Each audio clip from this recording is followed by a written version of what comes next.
ಉಡುಪಿ ಜಿಲ್ಲೆಯ ಕಾರ್ಕಳದಲ್ಲಿ ನಡೆದಿರುವಂತಹ ಹಿಂದೂ ಯುವತಿಯ ಅತ್ಯಾಚಾರ ಪ್ರಕರಣಕ್ಕೆ ಸಂಬಂಧಿಸಿದಂತೆ ಆರೋಪಿ ಬಳಸಿದ್ದ ಕಾರನ್ನ ಈಗ ಕಾರ್ಕಳ ಪೊಲೀಸರು ವಶಕ್ಕೆ ಪಡೆದುಕೊಂಡಿರುವಂತದ್ದು ನಾವು ಗಮನಿಸ್ತಾ ಹೋಗಬಹುದು.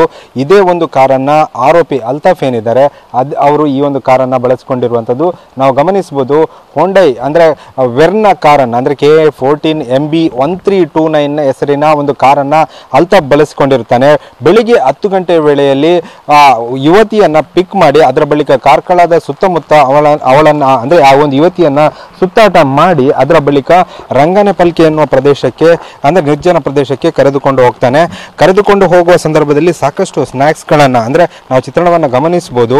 ಇಲ್ಲಿ ಸಿಯಾಳ ಆಗಿರ್ಬೋದು ಮತ್ತು ಬಿಸ್ಲರಿ ಬಾಟಲ್ ಆಗಿರ್ಬೋದು ಆ ಒಂದು ಎಲ್ಲ ವಸ್ತುಗಳು ಕೂಡ ಈ ಒಂದು ಕಾರ್ನಲ್ಲಿ ಇರುವಂತದ್ದು ಮತ್ತು ಯುವತಿಯ ಚಪ್ಪಲ್ ಕೂಡ ಇದೇ ಚಪ್ಪಲಿ ಕೂಡ ಇಲ್ಲಿ ಕಾರ್ನ ಒಳಗೆ ಇರುವಂತಹ ಚಿತ್ರಣವನ್ನು ಕೂಡ ನಾವು ಗಮನಿಸಬಹುದು. ಅಂದ್ರೆ ಆ ಒಂದು ಕೃತ್ಯಕ್ಕೆ ಬಳಸಿದ ನಂತರ ಯುವತಿ ತುಂಬಾನೇ ಪ್ರಜ್ಞಾಹೀನ ಸ್ಥಿತಿಯಲ್ಲಿದ್ಲು.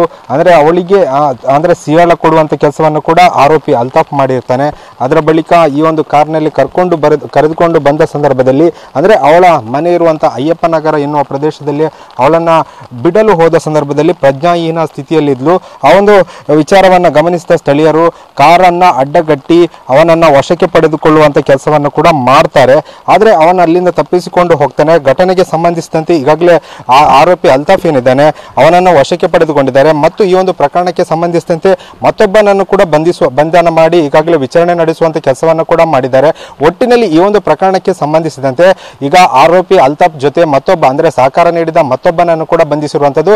ಅದೇ ರೀತಿಯಾಗಿ ಈ ಒಂದು ಪ್ರಕರಣಕ್ಕೆ ಸಂಬಂಧಿಸಿದಂತೆ ಮತ್ತೊಬ್ಬ ಸಹಕರಿಸಿದ್ದ ಎಂಬ ಮಾಹಿತಿ ಕೂಡ ಲಭ್ಯ ಆಗಿರುತ್ತು. ಅವರನ್ನು ಕೂಡ ಈಗ ಪತ್ತೆ ಹಚ್ಚಲು ಈಗ ತಂಡವನ್ನ ರಚನೆ ಮಾಡುವಂತ ಕೆಲಸವನ್ನು ಕೂಡ ಕಾರ್ಕಳ ಪೊಲೀಸರು ಮಾಡಿರುವಂತದ್ದು. ಒಟ್ಟಿನಲ್ಲಿ ಈ ಒಂದು ಪ್ರಕರಣಕ್ಕೆ ಸಂಬಂಧಿಸಿದಂತೆ ಆರೋಪಿ ಬಳಸಿದ್ದ ಕಾರಿನ ಜೊತೆಗೆ ಮತ್ತು ಸಹಕಾರ ನೀಡಿದಂತಹ ಮತ್ತೊಬ್ಬನನ್ನು ಕೂಡ ವಶಕ್ಕೆ ಪಡೆದುಕೊಳ್ಳುವಂತ ಕೆಲಸವನ್ನು ಕೂಡ ಪೊಲೀಸರು ಮಾಡಿರುವಂತದ್ದು. ಕ್ಯಾಮರಾಮನ್ ರಾಮ್ ಜೊತೆ ಪ್ರಜ್ವಲ್ ಅಮೀನ್ TV9 ಉಡುಪಿ.